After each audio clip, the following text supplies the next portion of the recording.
রাদিয়াল্লাহু তাআলার কথা। তারাবির নামাজ থেকেও গুরুত্বপূর্ণ তাহাজ্জুদের নামাজ। হযরত ওমর বলেছেন রমজানে, কিন্তু ওই সময় আমরা উদাসীন থাকি। রাত্রে এখানে যাওয়ার পরে 10টা হয়ে যায়, এরপরে আপনার চাটা খাওয়া দাওয়া করতে করতে মোবাইল টিপতে টিপতে ঘুমাইতেছি দেরি করে, এরপর উঠে কোনো মতে কি খাওয়া খাইতেছে কেউ খাইতেছে না।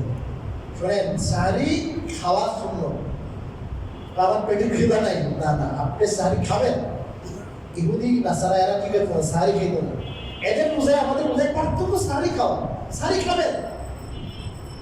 হাদিসে আছে তাসাহহারু, সাহারি খাও, ফাইন্না ফিস সাহুরি বারাকা, সাহারির মধ্যে বরকত আছে। একটু পানি হলো খান, এক চিমটি ভাত হলো খান, একটা খেজুর হলো খান। আর ওই সময় 2-4 রাকাত নামাজ পড়ে আল্লাহর কাছে দোয়া করেন, আল্লাহ 11 মাস পারি না, এখন তো আপনি বলছেন দায়িত্ব আপনি দোয়া করেন।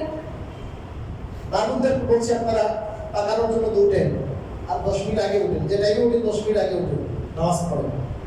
একজন নামাজ পড়ে তাদের করে আগুন জানান, পরে উনি আসে আপনার নামাজ পড়বে, আপনি কাজ করবেন, এরকম করেন, নামাজ পড়েন, দোয়া করলে কাজে করেন, শুধু খাওয়ারে ব্যস্ত থাকিয়েন না।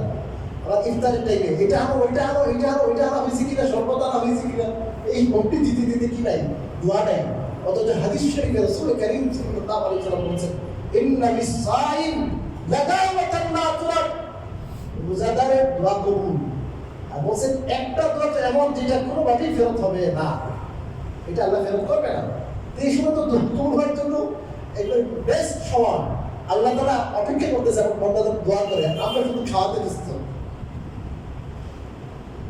দুই সময় দোয়া করবো তো ভাই, সাহারির সময় নামাজ পড়ে দোয়া করবো, আর ইফতারের সময় হুজুর সবগুলো দোয়া করে, এটা দরকার নেই।